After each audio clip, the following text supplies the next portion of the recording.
Bonjour à toutes et à tous, bienvenue à cette nouvelle rencontre des Mines Paris Alumni. Aujourd'hui, nous avons le plaisir d'accueillir Pierre Jérémy. Pierre Jérémy qui est diplômé du corps des mines en 2011 après avoir fait l'école polytechnique. Aujourd'hui, Pierre Jérémy est directeur d'investissement chez Y24, le plus grand gestionnaire d'actifs dédié aux produits de l'hydrogène. Aujourd'hui, le thème qui va être traité par Pierre est celui de la souveraineté européenne.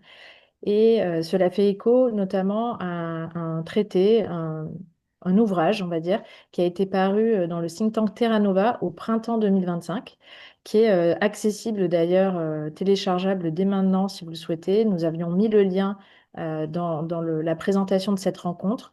Donc c'est avec plaisir que vous pourrez le lire à l'issue aussi de cette rencontre. Alors, qu'est-ce qui va être traité dans ce thème? Parce que le thème a fait réagir auprès des participants. Tout d'abord, c'est la définition de ce qu'est la souveraineté européenne, là où on en parlait plutôt au niveau national, mais aussi le contexte politique et économique dans lequel la nécessité de cette notion apparaît. Enfin, les défis actuels pour l'Union européenne et enfin des questions pour l'avenir en espérant pouvoir faire émerger cette notion. Avant de laisser la parole à Pierre, j'aimerais aussi rappeler que Mine Paris Alumni est une association qui vit et qui a accueilli récemment deux nouveaux profils bénévoles qui sont connectés aujourd'hui avec nous, donc Sandrine Poitou et Sarah Bassois, et qu'on remercie chaleureusement de prendre progressivement la relève sur le sujet des rencontres.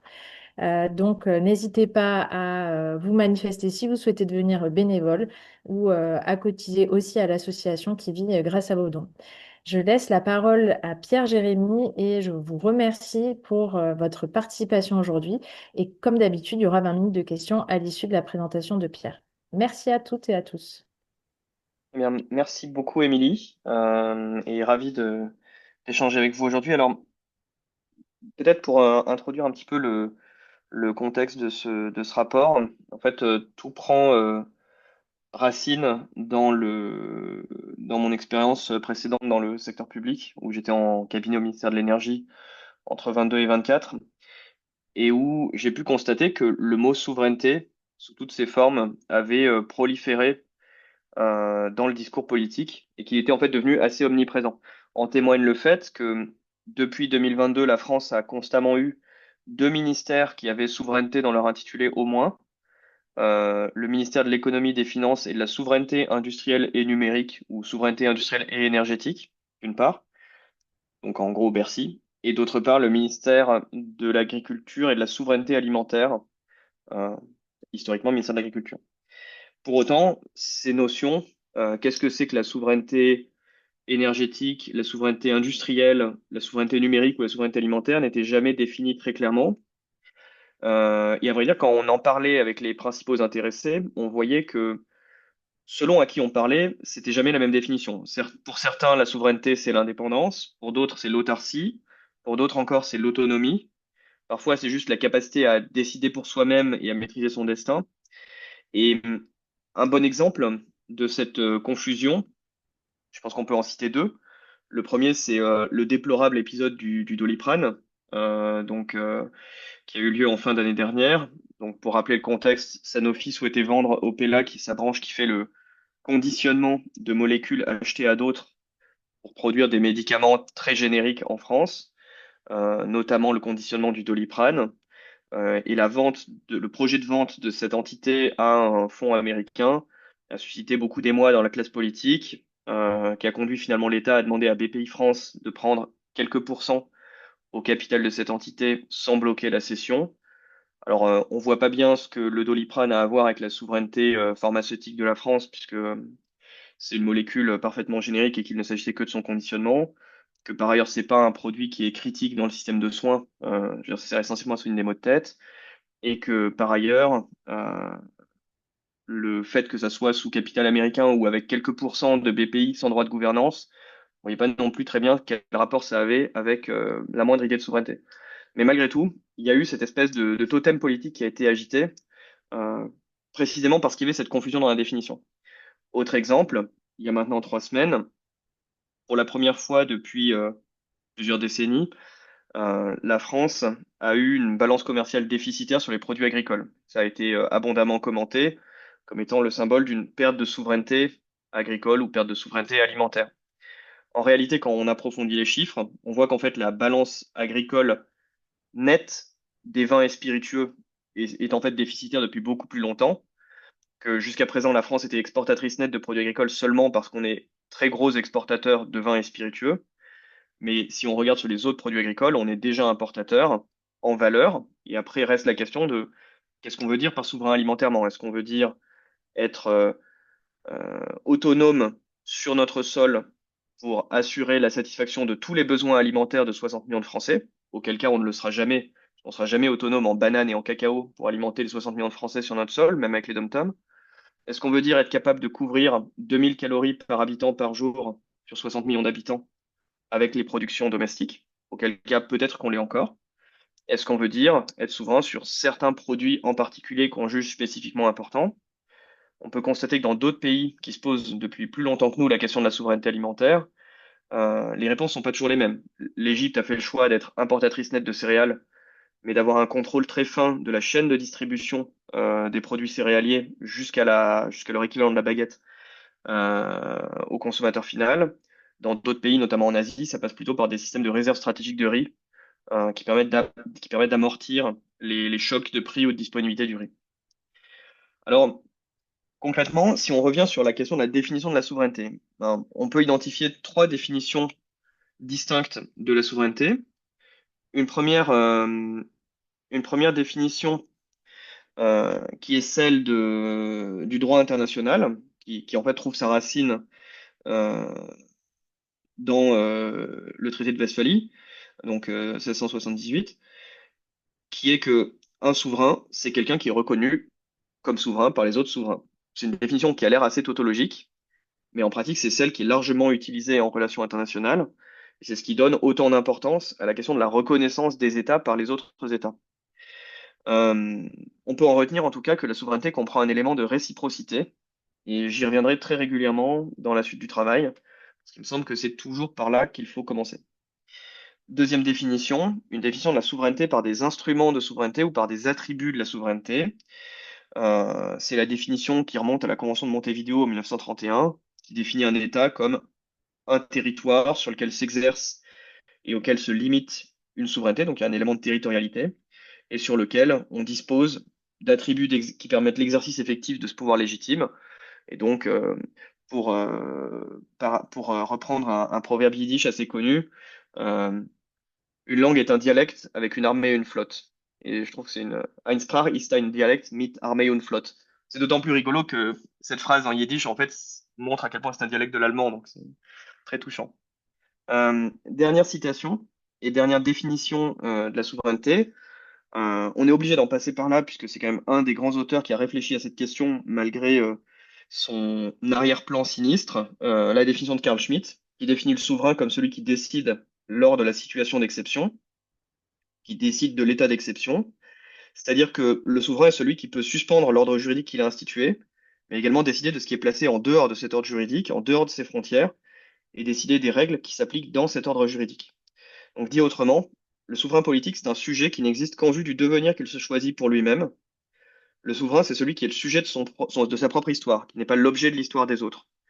Et je pense que c'est cette définition-là qui a le plus de sens quand on commence à réfléchir à la souveraineté industrielle et à la souveraineté économique. Alors, une fois qu'on s'est dit ça, comment on passe de la souveraineté dans le champ politique, donc avec ces trois définitions, à une idée de souveraineté dans le champ économique?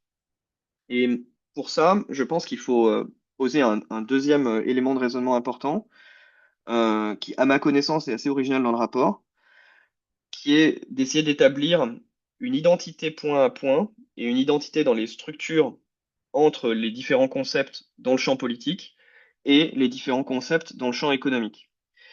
Dit autrement, euh, il me semble que le pouvoir, la décision et l'ordre juridique dans le champ politique se transposent exactement en ce que sont respectivement la propriété, la transaction et le marché dans l'économie.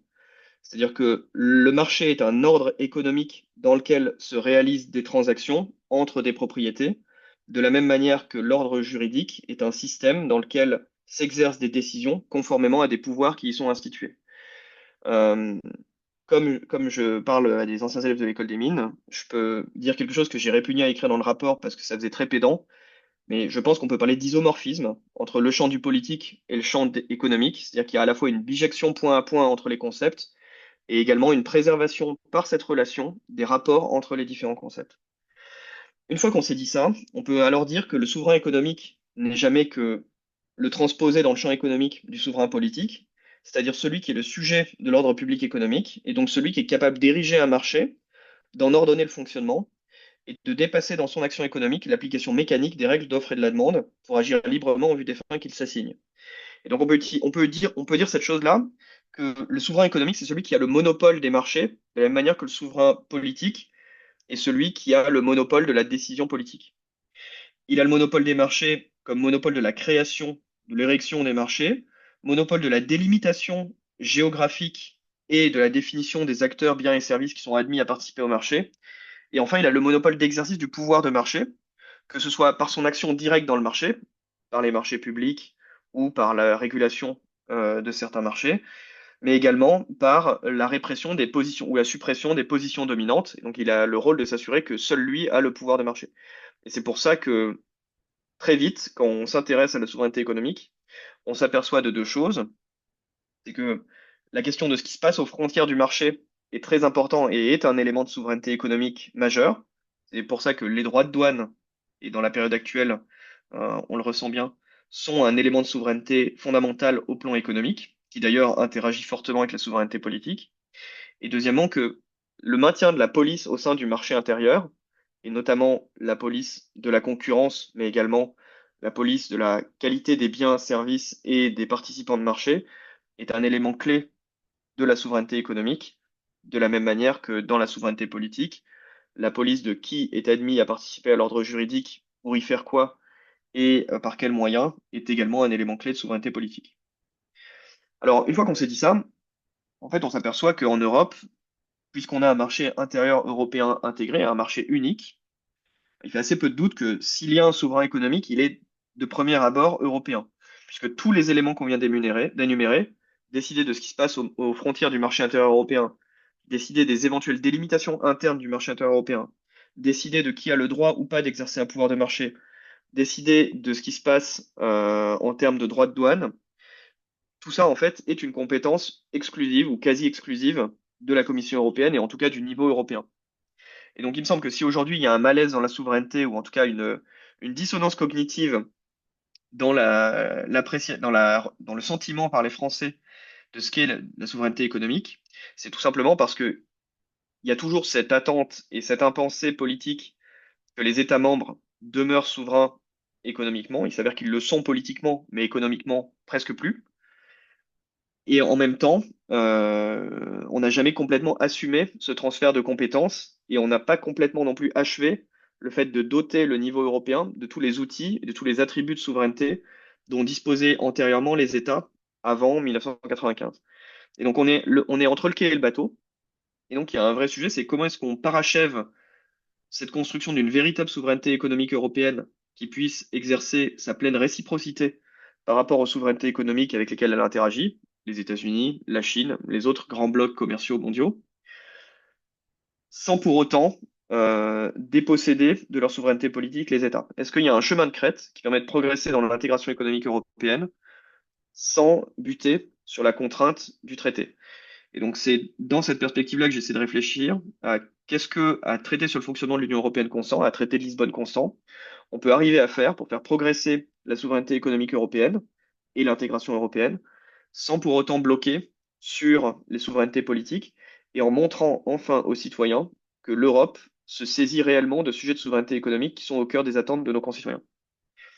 Alors, une fois qu'on se dit ça, dans le rapport, j'ai essayé de m'attarder sur les différents objets clés de la souveraineté et sur, dans chacun des champs que j'ai décrits, donc qu'est-ce qui se passe aux frontières extérieures du marché européen, qui et quels produits sont admis à participer au marché européen, quelle extraterritorialité pour le souverain économique européen, comment assurer le fonctionnement concurrentiel du marché intérieur et comment agir directement dans le marché intérieur, j'ai essayé à chaque fois d'identifier un certain nombre de propositions qui peuvent être mises en œuvre à traité constant pour continuer d'avancer et pour continuer de construire une souveraineté économique européenne à une heure où elle n'a jamais été autant sous pression. Je pense que quiconque euh, lit l'actualité voit à quel point d'autres espaces économiques, d'ailleurs eux aussi fédéraux, comme les États-Unis, euh, ont, par rapport à nous, un coup d'avance dans la construction d'une souveraineté économique collective. Ça a d'ailleurs été un des défis dans l'écriture du rapport. En fait, j'ai commencé à l'écrire en octobre-novembre de l'année dernière et j'avais pas fini quand les élections présidentielles américaines ont eu lieu. Et ensuite, bah, toutes les semaines, Donald Trump et J.D. Vance me donnaient des nouvelles choses à commenter dans le rapport. Euh, En général, pas des très bonnes nouvelles. Mais en tout cas, illustrer ce qu'un souverain économique peut vouloir faire à ses voisins. Et donc, ça a été un peu une gageure d'avoir un champ de travail qui continuait d'évoluer à mesure que le travail avançait. Si on se concentre sur les frontières extérieures du marché européen et la question des droits de douane, je me concentre dans le rapport sur essentiellement trois constats. Le premier, c'est que le traité sur le fonctionnement de l'Union européenne a une grande singularité par rapport aux autres objets constitutionnels d'autres systèmes fédéraux avec lesquels on peut vouloir se comparer, notamment la Constitution américaine. Dans la Constitution américaine, les droits de douane sont une compétence qui est donnée au Congrès. Il s'avère que historiquement, le Congrès l'a en grande mesure transféré au président, ce qu'on voit en ce moment. Mais la Constitution n'affecte pas d'objectif a priori à la politique douanière des États-Unis. Il y a rien qui est marqué sur dans quel objectif cette compétence douanière doit être maniée par le pouvoir fédéral. En Europe, le traité sur le fonctionnement de l'Union européenne assigne a priori à la politique douanière de l'Union européenne, qui est commune, l'objectif d'œuvrer en vue d'un monde sans frontières. C'est le témoignage aussi de l'époque dans laquelle ce texte a été écrit, c'est-à-dire l'époque du cycle de Doha, l'époque où on croyait qu'en fait le processus OMC allait nous amener graduellement à un monde dans lequel les droits de douane allaient être quelque chose du passé et allaient être en fait une plaie dont on se souviendrait avec effroi comme la variole ou la peste noire. Bon, hélas, c'est en train de revenir, mais ce qui est intéressant, c'est que cet article 206, il pourrait être réinterprété et être réinterprété comme assignant à la politique douanière de l'Union le rôle d'œuvrer en vue d'un monde dans lequel les droits de douane sont une chose du passé, mais ce qui n'interdit pas d'utiliser les droits de douane comme un objet stratégique, de l'utiliser pour créer du rapport de force avec ceux qui ne jouent pas coopératif et avec ceux qui précisément menacent cet ordre commercial international. Et il me semble que cette vision d'une politique douanière active et de se saisir de la politique douanière de l'Union comme d'un outil stratégique est en fait un élément clé et un changement de pivot dont la Commission commence à se saisir. Et donc, depuis la publication du rapport, un bon exemple, c'est les décisions récentes sur la prolongation des mesures de sauvegarde dans l'acier en utilisant un autre instrument du traité OMC, qui sont complètement game-changing par rapport à la doctrine habituelle de la DG Trade et qui montrent probablement ce changement de pied et cette volonté de créer un jeu stratégique en matière douanière. Un autre exemple de jeu stratégique, c'est-à-dire d'utiliser l'outil de négociation pour créer du rapport de force, créer des stratégies d'alliance, et pas seulement pour ce que l'accord douanier apporte à l'Europe en lui-même, c'est la question de l'usage stratégique des relations commerciales bilatérales. Créer un accord de libre-échange entre l'Europe et un partenaire, ça n'est pas que améliorer le surplus collectif chez nous et éventuellement chez notre partenaire, mais c'est également créer un groupe, nous plus notre partenaire, d'acteurs économiques qui ont des intérêts liés et qui, ensemble, peuvent peser contre un tiers qui ne serait pas coopératif. À titre d'exemple, je le file dans le rapport, euh, à titre personnel, j'ai été désolé des positions françaises sur l'accord Mercosur, et je suis convaincu qu'en fait, il y a un coup à jouer de partenariat stratégique approfondi entre l'Europe et les pays du Mercosur, puisque nos intérêts commerciaux sont profondément complémentaires. Il s'agit d'une des très rares zones du monde où on trouve des démocraties attachées aux enjeux sociaux et environnementaux, pas forcément avec les mêmes lectures que nous, mais où le principe de ces enjeux n'est pas remis en cause, et zone vers laquelle, si nous n'entendons pas la main, elle se tournera vers la Chine et les États-Unis, et donc on perdra du rapport de force dans la négociation internationale. Et à vrai dire, de la même manière, l'accord UE-US, euh, il me semble que la réponse qu'on a eue, qui a été essentiellement de se coucher, euh, n'était probablement pas la bonne réponse et qu'il y avait un chemin à jouer à construire une riposte coordonnée avec d'autres partenaires, Inde, Mercosur, Canada, face aux États-Unis. Et cette occasion manquée restera, je pense, comme une tâche sur le bilan d'Ursula von der Leyen. Toujours dans la logique de réciprocité, l'Union européenne pourrait se doter d'outils de contrôle des exports, comme les États-Unis, à travers l'Export Control Act et le Trade Expansion Act. C'est des textes qui n'ont pas de miroir en droit européen, mais il me semble qu'on pourrait tout à fait les calquer. Si on s'intéresse aux frontières intérieures du marché européen, bah, c'est aussi un élément de souveraineté de décider de l'organisation intérieure du marché, de la même manière que c'est un élément de souveraineté politique que décider de l'organisation interne des pouvoirs au niveau territorial. Décider de l'organisation des collectivités locales, c'est un élément de la souveraineté de l'État français. Mais de la même manière, décider des subdivisions du marché intérieur européen, c'est un élément de la souveraineté économique européenne. Et en l'espèce, tous les efforts qui sont inscrits dans le rapport Draghi en vue d'une meilleure harmonisation du marché intérieur européen vont dans le bon sens d'une souveraineté économique. Et donc, il me semblait important de le rappeler, qu'il s'agisse de la question du 28e régime, c'est-à-dire d'un régime commun de droit des sociétés applicable à l'échelle de l'Union, mais également de la question d'avoir une union des marchés de capitaux qui soit parfaitement achevée. Pour autant, il restera un sujet, c'est que si on veut avoir un vrai marché intérieur européen, il faudra probablement avoir aussi une police du marché européenne harmonisée. Aujourd'hui, il a été possible de se reposer sur des services douaniers nationaux qui préexistaient, sur des systèmes pénaux et d'enquête nationaux qui étaient très coordonnés sur certaines compétences. Il me semble qu'on pourrait aller au-delà et construire graduellement un service douanier européen commun, se doter également d'un parquet européen commun visant à réprimer les infractions au marché intérieur et à son bon fonctionnement économique, à son ordre public économique, qu'il s'agisse des abus de position dominante, qu'il s'agisse de l'introduction sur le marché intérieur européen de produits qui ne sont pas conformes à des réglementations européennes, ou qu'il s'agisse d'atteintes douanières. Il y a déjà un parquet européen qui existe. C'est un objet qui a été créé au cours de la mandature précédente de la Commission et c'est un progrès majeur. Mais il n'est pas doté d'un service d'enquête commun. Il n'y a pas de FBI européen du marché. Il n'y a que la Commission qui agit en police administrative. Il n'y a pas de police pénale européenne. Et le parquet européen est plutôt tourné vers les questions de répression des infractions à la probité dans les instances européennes et des abus de deniers publics européens. C'est très bien que ça existe, mais pourquoi est-ce que ce parquet européen ne peut pas être aussi saisi des questions liées au bon fonctionnement du marché européen, alors que c'est cœur de métier pour la Commission, et avoir enfin une juridiction européenne et une police européenne sur des sujets qui touchent à la vie des citoyens, ce serait certainement un progrès important dans la souveraineté économique européenne. Euh, alors évidemment, on commence pas par créer le FBI sur des sujets qui parlent au quotidien. On commence par la Food and Drug Administration européenne et la SEC européenne. Mais bon, il faut bien commencer par quelque chose. Euh, toujours dans l'idée de,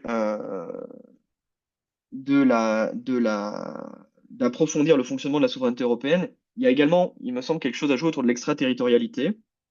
Et on voit que nos partenaires économiques, et notamment les États-Unis, n'hésitent pas à jouer le jeu de l'extraterritorialité et à appliquer à des partenaires commerciaux un certain nombre de règles devant leur propre juridiction. J'ai parlé de créer une justice européenne commune des atteintes à l'intégrité du marché intérieur. Il me semble qu'on pourrait aller encore un coup plus loin et réfléchir à la mise en place de moyens de sanction avec une compétence extraterritoriale sur les infractions des personnes physiques ou morales d'États tiers qui appliquent eux-mêmes des régimes extraterritoriaux aux personnes physiques ou morales européennes. Comprendre, vous êtes les États-Unis, vous appliquez une compétence extraterritoriale aux entreprises européennes sur un certain nombre de choses. Mais il n'y a pas de raison que l'Union européenne, via ce parquet européen commun et cette police européenne commune du marché intérieur, n'applique pas elle aussi une extraterritorialité à des atteintes qui seraient réalisées hors du marché européen. Alors, point intéressant, il s'avère que c'est déjà le cas en antitrust, c'est-à-dire que la DG Comp, alors dans le champ particulier de police spéciale administrative qu'exerce la DG Comp, mais la DG Comp a reconnu le principe selon lequel des cartels constitués en dehors de l'Union européenne et pour lequel les participants à ce cartel ne s'étaient jamais même rendus physiquement au sein du marché intérieur pouvaient malgré tout faire l'objet d'une décision de sanction de la Commission du seul fait des effets économiques de ce cartel dans le marché intérieur européen.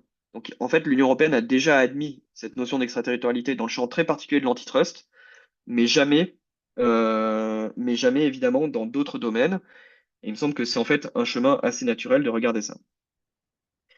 Alors, si on regarde enfin la question de qui est admis à participer au marché intérieur européen, euh, Il y a un point que j'ai aussi pas mal creusé, c'est la question des investissements étrangers en France. Alors, les États membres ont, vous le savez, mis en place des régimes de Foreign Direct Investment, donc FDI, qui sont quelque chose que les investisseurs doivent vérifier avant le closing de leurs opérations. C'est-à-dire qu'il faut vérifier que l'État vous autorise, si vous investissez dans un secteur relativement stratégique, à intervenir si vous êtes un investisseur étranger.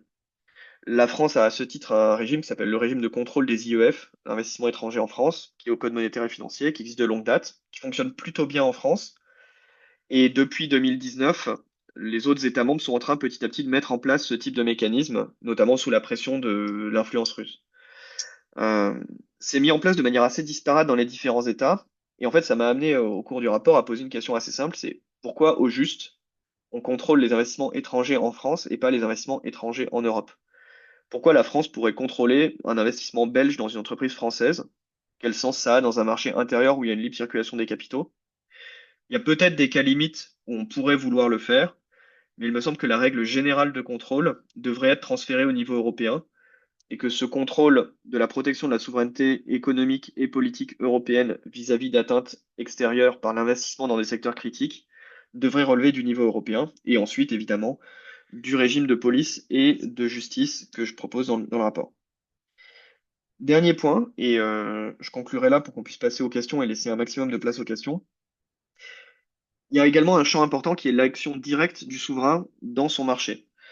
Euh, les marchés publics et les services publics sont un élément de souveraineté économique indiscutable.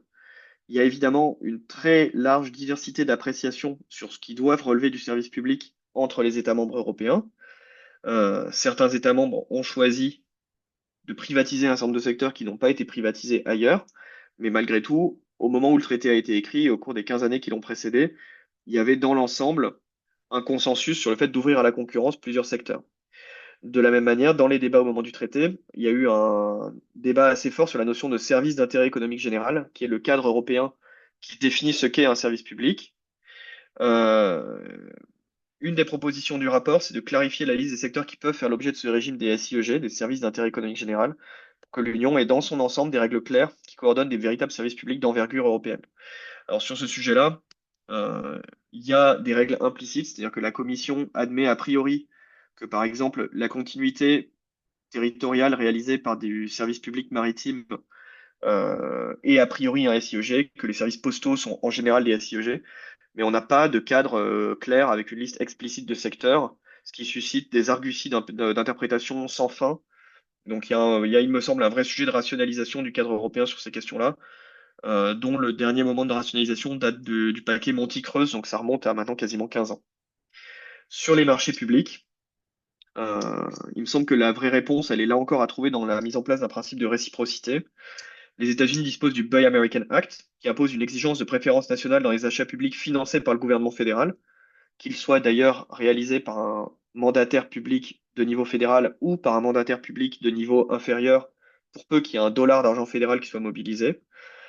En théorie, le champ des marchés publics fédéraux reste ouvert à des fournisseurs européens moyennant des clauses de réciprocité, mais en pratique, beaucoup d'acteurs qui sont de niveau infrafédéral euh, ne pratiquent pas cette ouverture. Il me semble qu'en Europe, la même question mériterait d'être posée et qu'à vrai dire, il y aurait un chemin pour un Buy European Act qui soit un Buy Reciprocal Act, c'est-à-dire que pour participer à des marchés publics au sein du marché intérieur européen, il soit obligatoire de démontrer que votre pays d'origine a lui aussi ouvert ses marchés publics aux entreprises européennes. Et donc ça, il me semble que c'est un chemin très important. La France appelle à une révision de la directive marché public de 2014 et je suis convaincu que c'est effectivement la direction que cette chose-là devrait prendre. Donc voilà un peu les principaux points du travail que j'ai publié. Et si vous voulez, on peut passer aux questions. Merci beaucoup, Pierre, pour cette prise de parole à la fois sur le volet sémantique et aussi très technique et opérationnel. Il y a eu une première, évidemment, le lien est disponible hein, à tous et toutes pour télécharger le rapport. Je l'ai mis dans le chat. Et une première question de Théophile sur la compétence extraterritoriale américaine. Est-ce qu'elle est liée, selon vous, à l'omniprésence du dollar comme monnaie internationale? Alors c'est certain que c'est un, je dirais que c'est un élément important. Et en fait, ça sert de prétexte juridique, en fait, pour pouvoir attribuer à des transactions un lien même distant avec les autorités américaines. En fait, s'il n'y avait pas ce rôle du dollar, il faudrait trouver un autre prétexte juridique pour pouvoir expliquer que quand une entreprise A et une entreprise B réalisent une transaction hors États-Unis, il demeure un élément dans cette transaction qui permet de l'attribuer à une juridiction fédérale américaine. Et donc c'est effectivement l'usage du dollar qui souvent sert de prétexte ou de mobile à ce lien. Et au-delà de ça, le fait que quasiment tous les acteurs du secteur financier, à un moment ou à un autre, utilisent le dollar ou sont présents aux États-Unis. Et donc il est très très difficile de ne pas avoir à un moment quelqu'un dans la chaîne qui a un pied dans une juridiction américaine suffisant pour pouvoir être affecté par cette juridiction fédérale. Comme je le disais, on n'a pas forcément besoin du même niveau de dominance de l'euro pour pouvoir exercer une extraterritorialité. Comme je le soulignais, la Commission européenne l'a déjà fait, par exemple, en antitrust, en admettant que l'existence seule d'effets économiques dans le marché intérieur européen suffisait à fonder sa compétence. Et il est vrai effectivement que le traité ne donne aucune limite à cette compétence au plan territorial. Donc dans l'absolu, cette ligne, elle peut suivre. En fait, le fond de l'affaire, c'est que la compétence extraterritoriale, elle est possible parce qu'il y a du rapport de force. Et à vrai dire, on peut avoir une compétence extraterritoriale sur ceux qui sont suffisamment faibles pour pouvoir se la voir imposer. Donc en fait, pour moi, la compétence extraterritoriale, c'est pas tant un sujet de présence du dollar ou de rôle de l'euro ou de monnaie. C'est un sujet de, on trouvera bien un prétexte pour peu qu'on veuille jouer ce jeu-là. Ok, merci Pierre.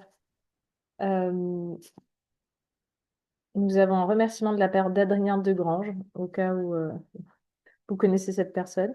Est-ce qu'il y aurait d'autres questions? Peut-être que Sarah, on pourrait aussi libérer les micros. Je crois que j'ai pas la main pour ça. Peut-être que voilà, ça sera plus spontané en termes d'échange. Et on est un nombre modéré aujourd'hui.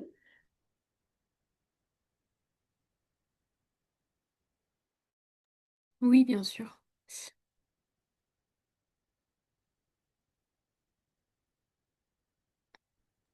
Alors moi, je peux me lancer avec une deuxième question. Euh, Par rapport à dans les secteurs qu'on appelle de nos voeux de devenir souverain, donc il y a notamment la défense pour des raisons enfin, qui sont peut-être assez faciles à imaginer. Et on voit que les projets de mutualisation ou d'union des forces dans la défense au niveau européen ont un peu du mal. Euh, Quand on ne sait pas tout faire soi-même, comment est-ce qu'on peut convaincre les autres de travailler avec nous, en tirer notre épingle du jeu tout en leur laissant de la place? Est-ce que tu as un peu un avis sur ces questions-là? Alors, alors déjà, disclaimer, je connais mal le secteur de la défense. Alors c'est sans doute parce que j'ai été moi-même un très mauvais soldat pendant 3 ans. Donc je m'exprimerai pas sur ce secteur parce que, à vrai dire, il a des enjeux industriels très particuliers que je connais pas assez bien pour m'exprimer. Mais fondamentalement, et c'est, je pense aussi un élément très important de parti pris méthodologique du rapport, je pense qu'il ne faut pas, enfin qu'en gros, il est toujours dangereux de s'enfermer dans des silos sectoriels. Et je pense que en réalité, la souveraineté dans le champ économique, il est dangereux d'essayer de la circonscrire dans un secteur ou dans un autre, et donc de parler de souveraineté numérique, de souveraineté en industrie de défense, de souveraineté sur l'acier ou sur le Doliprane ou sur les verres Duralex. Je pense qu'en fait ça conduit toujours à des angles morts, tout simplement parce que la souveraineté, comme je le disais, c'est d'être maître de son destin et surtout c'est une question d'équilibre des rapports de force. On peut être très importateur et très, entre guillemets, dépendant d'achats externes sur un produit, mais en réalité être beaucoup plus souverain qu'on ne le pense parce que celui qui vous le vend est également très dépendant de pouvoir vous le vendre. Un bon exemple, c'est la relation énergétique entre l'Union européenne et la Russie. Quand la Russie nous a coupé les approvisionnements de gaz, ça nous a fait mal, mais ça a aussi fait très mal à l'économie russe. Et en fait, eux étaient aussi dépendants des ventes de gaz vers l'Europe que nous n'étions dépendants des achats de gaz depuis la Russie. Et donc, un lien économique, c'est souvent dans les deux sens. Le vrai sujet, c'est quels sont les plans B qu'on a, comment on est capable de se double sourcer, comment on est capable de basculer vers un autre fournisseur. Et en réalité, c'est une question, là encore, où les méthodes du droit de la concurrence prévalent, c'est-à-dire où il faut réfléchir en termes de marché pertinent, c'est-à-dire le plus grand marché sur lequel il existe une substituabilité du point de vue de la demande, et en termes de pouvoir de marché, c'est-à-dire de capacité d'un acteur, qu'il soit un État ou une entreprise, à s'affranchir des règles de marché lorsqu'il participe au marché, c'est-à-dire à choisir son prix ou à choisir son volume, indépendamment des règles d'offre et de la demande. Et quand on commence à réfléchir comme ça, on s'aperçoit que la souveraineté la souveraineté économique, ben, on peut, dans certains cas, être en apparence dans des situations d'extrême dépendance sur certaines chaînes de valeur. Alors cas d'école, les semi-conducteurs en Europe, je veux dire, l'Europe importe l'immense majorité des semi-conducteurs qu'elle consomme, mais en réalité, il faut pas oublier il y a quasiment aucun semi-conducteur dans le monde, en tout cas pour les gammes les plus performantes et donc les gravures les plus petites, qui ne soit pas réalisé sur une machine produite par ASML, entreprise néerlandaise avec une techno unique européenne. Donc en réalité, l'Europe a aussi un stranglehold, enfin a aussi un goulot d'étranglement important sur les chaînes de valeur des semi-conducteurs à l'échelle mondiale, juste si on a envie de s'en saisir. Et en fait, dans cette histoire, dans un monde commercial ouvert, tout le monde tient tout le monde par la barbichette. Et donc la question, c'est juste d'identifier et de faire un travail de diagnostic et de cartographie sur où existent ces goulots d'étranglement concurrentiels et comment on peut agir sur eux vis-à-vis de partenaires hostiles. Et nous, quels sont les moyens de rétorsion qui existent sur nous. Mais donc tout ça pour dire que les industries de défense, c'est un cas topique parce que effectivement, vous n'avez pas envie enfin, c'est un produit sur lequel il faut que, y compris dans des circonstances géopolitiques très contraintes, vous demeuriez capable de vous approvisionner. Mais c'est vrai sur plein d'autres produits. Et parfois, les dépendances s'établissent à des endroits assez insoupçonnés. Donc, ce travail de cartographie, il est en fait plus compliqué que ce qu'on pense. Voilà. Du coup, j'ai pas du tout répondu à ta question, Théophile. Mais c'est pas grave.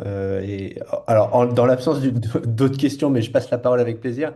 Ah, mais tiens, Charles, Émilie, je te laisse la main. Merci Charles pour votre question. Donc, quel lien existe-t-il entre la souveraineté et la réindustrialisation? Alors, autre très bonne question. Alors, ce qui est certain, c'est que les outils qui concourent à se réindustrialiser concourent aussi à la souveraineté économique. En général, c'est dur de faire l'un sans l'autre. Ouais. Je dirais plutôt ça. C'est-à-dire que c'est très difficile de renforcer notre souveraineté économique sans nous réindustrialiser. A priori, le fait d'exercer, par exemple, un contrôle stratégique, d'exercer de manière plus stratégique nos relations commerciales, le fait de mieux contrôler les investissements étrangers en Europe, le fait d'avoir des règles européennes de contrôle des exports ou de contrôle des imports sur certains intrants critiques lorsqu'il y a une motivation profonde, le fait d'avoir une véritable police européenne des biens et des personnes qui participent au marché intérieur européen, tout ça, dans l'absolu, peut être utilisé d'une manière qui concourt à réindustrialiser en Europe, tout simplement parce qu'on sera dans un jeu commercial plus équilibré face à nos partenaires commerciaux qui, eux, ont déjà ces outils. Donc, globalement, améliorer notre souveraineté économique, ça peut pas faire de mal à la réindustrialisation du continent. De l'autre côté, soutenir la réindustrialisation du continent, renforcer certaines chaînes de valeur qui sont durement affectées, ne peut pas se faire sans reprendre le contrôle d'un certain nombre d'éléments de souveraineté européenne. Pour prendre un exemple, si on a envie de réindustrialiser une filière photovoltaïque en Europe, euh, le faire sans barrière concurrentielle à l'accès des panneaux chinois ou asiatiques sur le marché intérieur européen, ça sert à rien. Enfin, on va juste dépenser de l'argent pour construire des gigafactories de panneaux photovoltaïques qui, le lendemain, seront face à des concurrents chinois qui vendront le même produit 50% moins cher ou 60% moins cher. Donc en fait, on va juste remplir le tonneau des Danaïdes, quoi. Ça tombe bien, c'est ce qui est prévu dans France 2030. Hein, donc, hein. Mais je veux dire, la réindustrialisation, elle nécessitera un certain nombre d'actes de souveraineté, elle peut pas se concevoir sans elle. Après, c'est pas non plus deux choses qui sont parfaitement identiques, et il existe des cas limites où on peut être souverain économiquement en étant en fait assez peu industrialisé. Exemple typique, est-ce que Singapour n'est pas souverain économiquement? Moi, je pense que si, hein. C'est même d'ailleurs une puissance économique à soi. Est-ce que le Qatar ou les Émirats arabes unis ne sont pas souverains économiquement? Je pense qu'ils le sont. Ils ont un contrôle en fait assez efficace sur leurs relations économiques avec le reste du monde. Pourtant, c'est pas des grands pays industriels. Donc, enfin, on peut imaginer des cas pathologiques, enfin des cas pathologiques, ils sont pas pathologiques, mais des cas limites qui montrent la différence entre les deux. Dans le cas d'un espace comme la communauté européenne, ma conviction, c'est que les deux vont indissociablement de pair. Merci Pierre. Les questions commencent à affluer. Euh, de Romain, c'est concernant le marché automobile, des droits de douane de 20 à moins de 30% vont-ils suffire à maintenir une industrie européenne souveraine quand la Chine s'implante progressivement en Hongrie et en Espagne? Mais ça, c'est peut-être aussi un sujet de... Ouais, alors c'est une question Peut-on... très. La question est très intéressante parce qu'elle contient sa propre réponse. Euh, déjà, si les droits de douane à 20 ou 30% conduisent les Chinois à construire des usines et employer des Européens en Europe, c'est qu'ils servent à quelque chose, plutôt que produire des voitures en Chine et les amener toutes faites par bateau en Europe. Donc déjà, et si les droits de douane permettent de créer des usines en Europe, en soi, ils conduisent effectivement à maintenir une industrie européenne. Après, le débat, c'est est-ce qu'elle est souveraine quand elle est détenue par des acteurs chinois, versus est-ce que pour être souveraine, il faut être détenu par des capitaux européens? Je répondrai avec une première question qui est est-ce que Stellantis aujourd'hui est une entreprise européenne? Voilà, chacun son avis. Euh, est-ce que, euh, est-ce que une usine chinoise en Hongrie ou en Espagne en JV avec des capitaux hongrois ou espagnols, c'est plus ou moins souverain européen que une usine Ford en France ou en Allemagne? Je sais pas. Est-ce que quand les Japonais ont construit Toyota à Valenciennes, et ils y sont encore, est-ce qu'ils sont pas devenus un constructeur automobile français d'une certaine manière? Enfin, il me semble qu'en fait, cette question de qu'est-ce que c'est qu'une industrie européenne souveraine, en fait, c'est simple, c'est une industrie qui est imbriquée dans des chaînes de valeur industrielles en Europe, qui paye des taxes en Europe, qui embauche des Européens et qui idéalement développe de la R&D en Europe. Et ça, si les Chinois sont prêts à jouer ce jeu-là, je vois pas pourquoi on y ferait obstacle. Soit dit en passant, quand on aura des acteurs chinois qui ont construit plusieurs usines en Europe et qui commenceront à être vraiment implantés ici, ça nous donne aussi du rapport de force, parce que ça veut dire aussi que le jour où la relation commerciale se tend, devient déséquilibrée ou que la Chine exerce des rétorsions sur l'Europe, je dirais qu'on a des choses à saisir. Enfin, en tout cas, on a des choses sur lesquelles on peut faire pression. Et ça, c'est intéressant.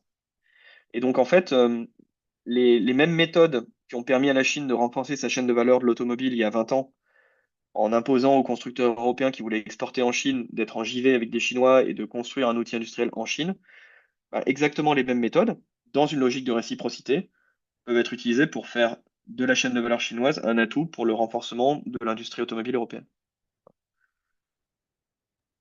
C'est un peu ce que je propose dans le Merci. rapport, voilà, de dire, dans une logique de réciprocité, si les Chinois nous imposent de faire des JV avec des Chinois quand on veut vendre des voitures en Chine, imposons aux Chinois de faire des JV avec des Européens s'ils veulent vendre des voitures en Europe.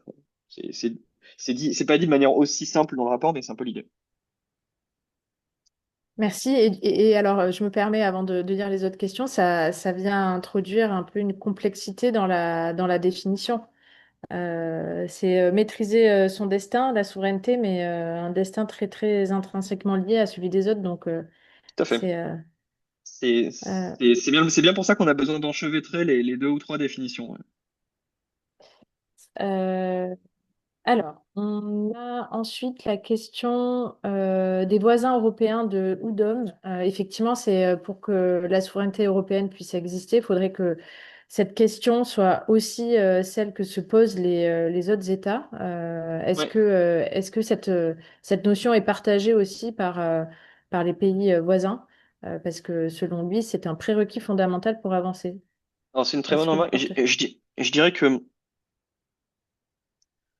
alors, je ne lis pas le chinois, donc je suis pas capable de commenter sur la manière dont c'est perçu par les autorités chinoises. Mais on peut commenter quand même que leur manière de se positionner vis-à-vis des États-Unis dans leurs relations commerciales semble suggérer que des gens chez eux ont un peu les mêmes raisonnements que dans le rapport et essayent de développer les mêmes outils que dans le rapport. La différence, c'est que en Chine, euh, l'État n'est pas fédéral. Euh, il n'est pas complètement central, il n'est pas aussi centralisé qu'on aime à le dire, mais il n'est pas fédéral. Et donc, quelque part, il n'y a pas cette question d'équilibre subtil entre les États et le niveau européen qu'on a en Europe, et ni d'ailleurs aux États-Unis, où il y a un équilibre subtil dans l'exercice des compétences économiques entre les États fédérés et le niveau fédéral. Donc ça, c'est un sujet sur lequel euh, il me semble qu'il y a il y a une différence importante d'appréciation. Si on regarde les États-Unis, dans le discours politique américain, on utilise peu le mot de souveraineté. En fait, on va pas se mentir, c'est quelque chose qui appartient quand même plus à la tradition philosophique et politique européenne, en tout cas continentale, et notamment française et allemande, et d'ailleurs surtout française, parce que en allemand, pour dire souverain, on dit souveraine, ce qui est, je pense, un bon signe du fait que au départ, c'est une idée assez française. Les Américains, ils préfèrent plutôt pas, ils utilisent le mot sovereignty, hein, mais ils préfèrent utiliser le mot security. Et donc, c'est souvent le lien entre les enjeux économiques et national security, mais avec une perception de national security qui est assez large. Euh, on parle également plutôt de energy security que de energy sovereignty aux États-Unis. Et mais c'est du coup perçu exclusivement sous l'angle du rapport de force, c'est-à-dire de ne pas pouvoir être étranglé dans son approvisionnement énergétique par des tiers, et donc de disposer à la fois de ressources domestiques, mais également de briser les éventuels cartels ou positions dominantes sur le marché des produits énergétiques qui permettraient d'avoir un effet économique sur le marché intérieur américain. On peut d'ailleurs se poser la question de savoir si, en réalité, ça n'a pas été l'élément constant de la politique énergétique des États-Unis depuis, en gros, Richard Nixon, que de s'assurer que personne n'avait de pouvoir de marché sur le prix du baril qui permette de nuire au marché intérieur américain. Et donc, depuis le premier choc pétrolier, les États-Unis ont eu une politique diplomatique et énergétique concertée qui a eu cet unique objectif de réduire le pouvoir de marché de l'OPEP euh, avec un certain succès, puisqu'aujourd'hui, ils sont enfin, le prix du baril à l'intérieur du marché intérieur américain est essentiellement découplé du prix du baril sur le marché international. Donc, globalement, ils ont réussi à se désensibiliser des facteurs d'influence qui existent sur le marché international du pétrole. On pourrait en parler, mais voilà. À titre personnel, je pense que c'était ça que les Américains essayaient de faire en envahissant l'Irak. En fait, de briser la rente de cartel de l'OPEP. Chacun a son avis sur est-ce qu'ils y sont arrivés et sur est-ce que le prix qu'ils ont payé et que les Irakiens ont payé valait la chandelle.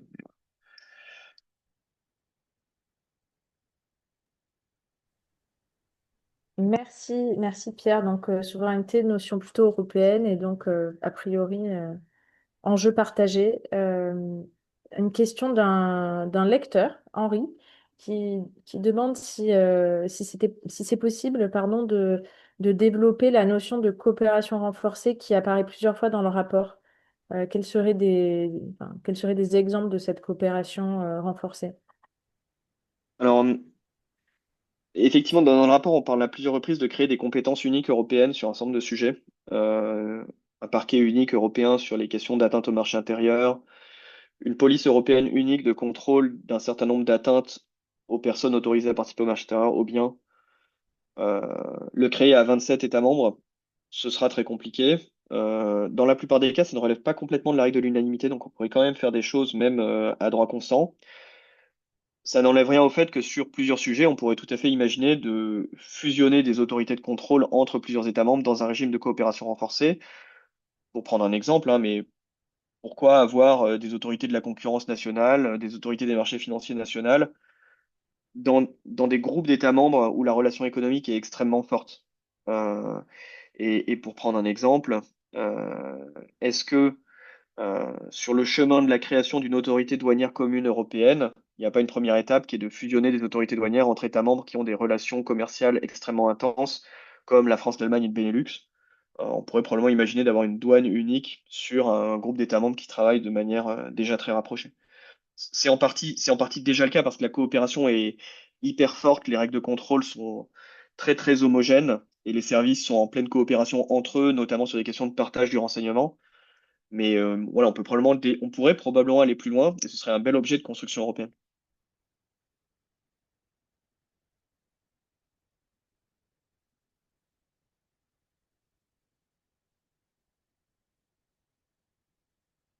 Je vous entends pas.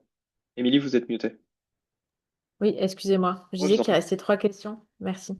Donc, une question d'Emmanuel sur la possibilité de travailler la souveraineté sans jeter à la poubelle les traités européens et insister sur la cartographie des risques et des deals, enfin, plutôt calculés. Et qu'en est-il de l'usage du traité de l'OMC? Est-ce qu'il sert encore à quelque chose? Alors, quand je dis en public, j'ai un collègue qui m'avait dit le traité OMC, c'est bien, mais un traité où on est les derniers à jouer, un traité qui encadre une règle du jeu où on est les seuls à continuer à jouer avec les règles du jeu, à quoi ça sert? Et je partage effectivement ce constat que l'OMC, pour paraphraser le président à propos de l'OTAN, est en état de mort cérébrale. Et, et donc, fondamentalement, le traité OMC, il sert, je dirais pas plus à rien, mais il sert plus à grand-chose, ou en tout cas, il a constitué un cadre juridique intéressant en cela qu'il donne une doctrine sur comment devraient être construites des relations équilibrées au plan commercial au niveau mondial. Je veux dire, on a le cadre théorique de si jamais on devait imaginer un monde commercial sans entrave, bah, ce serait selon le traité OMC. Le problème, c'est que quand on a un joueur ou plusieurs qui sont pas coopératifs, qui jouent pas les règles de l'OMC loyalement, bah, le système n'est pas stable, ou en tout cas pour qu'il soit stable, il faudrait que les instances d'appel de l'OMC fonctionnent, et ça, tant que les États-Unis les bloquent, en fait, le système est grippé. Alors, le traité OMC, il sert quand même à des choses, puisqu'il reste des relations commerciales entre États dans lesquelles le traité OMC s'applique et où les deux parties jouent le jeu, donc c'est pas inintéressant. Puis en second lieu, le jour où on commencera de nouveau à s'apercevoir que le commerce mondial, c'est pas un jeu à somme nulle, c'est un jeu à somme positive, et que le fait de limiter les atteintes au commerce libre, c'est dans l'intérêt de l'ensemble des parties, le jour où on finira par revenir à ce raisonnement-là, bah, ce cadre, il continuera d'avoir de la valeur. Mais effectivement, dans les temps présents, le traité sert plus à rien, et il faut, en tout cas, il est plus actif dans le cadre général. Et c'est bien pour ça que ça redonne une importance nouvelle au traité sur le fonctionnement de l'UE sur ces sujets commerciaux qui, historiquement, à cause de l'article 206 notamment, faisait déférence au cadre OMC.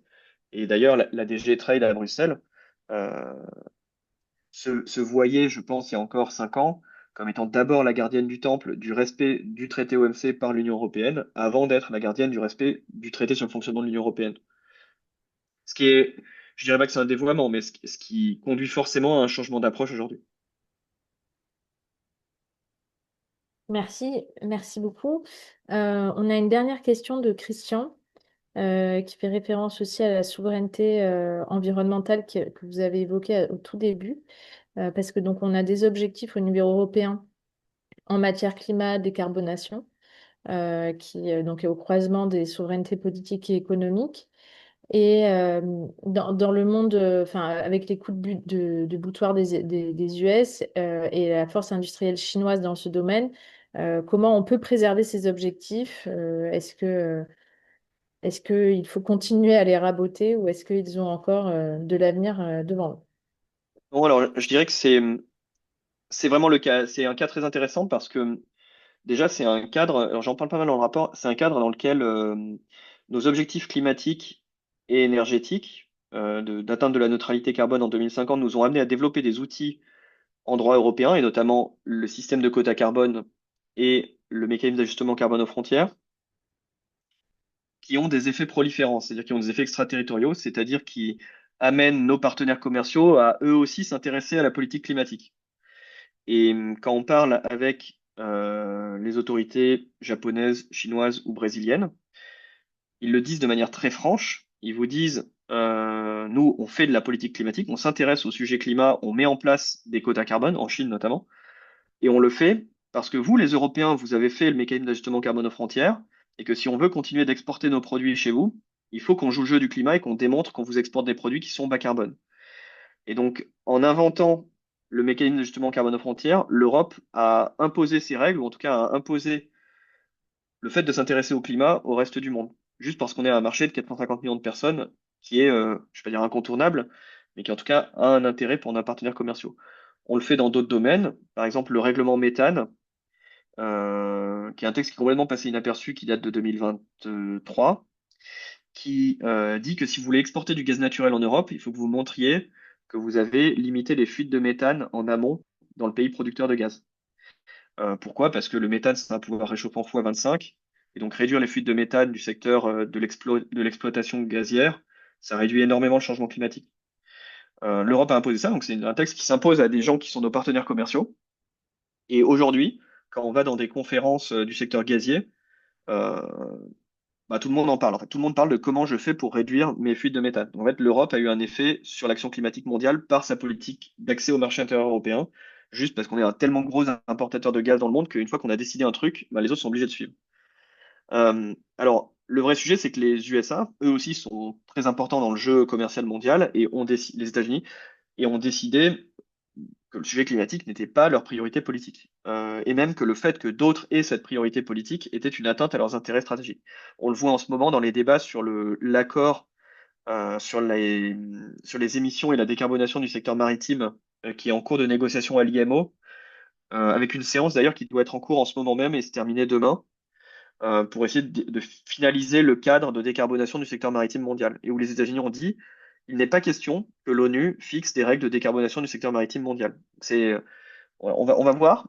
Et ce qui est intéressant, c'est que l'Union européenne, sur ce sujet-là comme sur d'autres, et notamment le sujet de tarification du carbone, est en train de se coordonner avec d'autres partenaires commerciaux pour essayer de construire une coalition d'action en vue de la COP30, en vue de cet accord IMO, qui en fait encercle les États-Unis et qui montre que le reste du monde avance pendant qu'eux restent les seuls à bloquer. Et donc ma conviction personnelle, c'est que ça, et je pense qu'on peut conclure sur ça, c'est que le fait d'utiliser les relations commerciales comme jeu stratégique, c'est pas exprimé théoriquement comme tel, mais c'est ce que l'Union est en train de faire. Et je forme le vœu que à la COP 30, que la COP 30 en fait soit le moment où le monde entier, moins les États-Unis, se met d'accord sur l'objectif de principe d'implémentation d'un prix du carbone mondial avec des mécanismes d'ajustement carbone aux frontières entre les différentes zones commerciales mondiales. Et ça, je pense que c'est quelque chose que la présidence brésilienne prépare, que la France devrait pousser si elle acceptait d'être de nouveau loyale à ses engagements climatiques, et que l'Union européenne a également bien en tête. Merci Pierre, merci beaucoup. Du coup, c'est plutôt une note optimiste par rapport au secteur de la transition et de tout ce qui est rapport de durabilité qui est un peu à la peine en ce moment. Merci beaucoup. Donc, de finir sur cette note-là. Et je tiens aussi à réattribuer la question à Christine et non Christian. Voilà, j'ai une lecture un peu rapide des noms. Voilà, autant pour moi. Eh bien, on est pile poil à 13 heures. C'est une gestion du temps qui est tout à fait louable. Merci beaucoup, Pierre, pour ça et avant tout pour le contenu qui était très riche et très intéressant, percutant pour reprendre le mot d'Adrien qui a quitté un peu en avance. Donc voilà, absolument passionnant de Didier. Voilà, on est vraiment ravis de cette intervention et on est ravis de pouvoir accueillir des intervenants et intervenantes de ce type autour des rencontres. Donc n'hésitez pas si des participants veulent passer de l'autre côté face caméra, avec plaisir pour accueillir vos thématiques. Je ne sais pas si Pierre, vous souhaitez partager un dernier message à Non, non, l'ensemble je des vous en prie. participants. Bon, c'était un plaisir. Merci beaucoup, Émilie. Et puis, voilà, j'ai d'autres trucs en préparation. Donc, le moment venu, je vous dirai. Eh bien voilà, avec plaisir. Merci encore et à bientôt autour des prochaines rencontres dont le calendrier est sur le site MPA. À bientôt, Bonne au revoir. journée. Au revoir.